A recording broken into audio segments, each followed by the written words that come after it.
যে গণতন্ত্রগুলো এখন সামনের দিকে এগোচ্ছে, এখনও স্থায়ী গণতন্ত্র তৈরি হয়নি, সেসব দেশের জন্য এই প্রপোর্শনাল রিপ্রেজেন্টেশন খুব একটা ভালো ফল কখনো বয়ে নিয়ে আসেনি।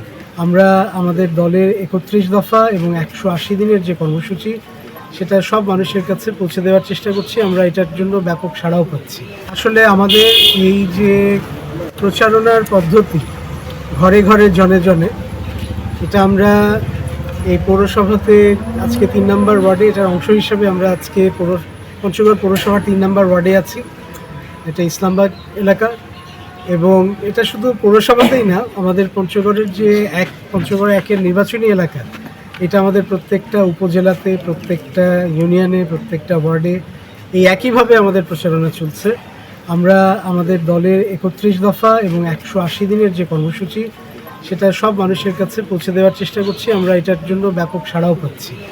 আমরা আমাদের ৩১ দফার সবগুলো অংশই এখানে যে দিতে পারছি তা না, আমরা উল্লেখযোগ্য কিছু অংশ এবং ১৮০ দিনের কর্মসূচির উল্লেখযোগ্য অংশগুলো আমরা মানুষের কাছে বলার চেষ্টা করছি। এবং সর্বোপরি আমরা যেটা বলার চেষ্টা করছি যে গত ১৯ বছরে বিএনপি সরকার ক্ষমতায় ছিল না। বাংলাদেশের মানুষ, আমাদের এলাকার মানুষ যদি আমাদেরকে কাজ করার সুযোগ দেয়, তাহলে ইনশাআল্লাহ আমরা সর্বতোভাবে চেষ্টা করব যাতে বাংলাদেশের মানুষের জন্য বিএনপি আগেও যেভাবে কাজ করেছে সেই একইভাবে কাজ করে যেতে পারে, এবং এলাকার মানুষের জন্য যে আগে যেভাবে কাজ করেছে সেভাবে কাজ করেছে। প্রপোর্শনাল রিপ্রেজেন্টেশন বা পিআর যেটাকে আপনারা বলছেন, সেটা আমার একার ব্যক্তিগত অভিমতের বিষয় এখানে না। এটা আমাদের দলীয় একটা অবস্থান, এটার ব্যাপারে নীতিগত অবস্থান আছে, কাজে আমি সেটার থেকে ব্যতিক্রম কিছু বলবো না। তবে আমি এটুকুই বলবো যে প্রপোর্শনাল রিপ্রেজেন্টেশনের যে অভিজ্ঞতা, এই অভিজ্ঞতা হিরন আরও মিনারেল ওয়াটার মাত্র ৫০ পয়সায় প্রতি লিটার। যে গণতন্ত্রগুলো এখন সামনের দিকে এগোচ্ছে, এখনও স্থায়ী গণতন্ত্র তৈরি হয়নি, সেসব দেশের জন্য এই প্রপোর্শনাল রিপ্রেজেন্টেশন খুব একটা ভালো ফল কখনো বয়ে নিয়ে আসেনি।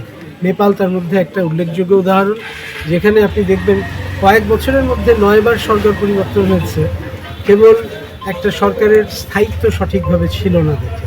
কাজে আমি মনে করি এই ব্যাপারে আমাদের দলের যে অবস্থান সেটা সম্পূর্ণভাবে সঠিক, এবং আমাদের নীতিগত অবস্থানের প্রেক্ষিতে এটার কোনো সুযোগ বাংলাদেশের মধ্যে নেই।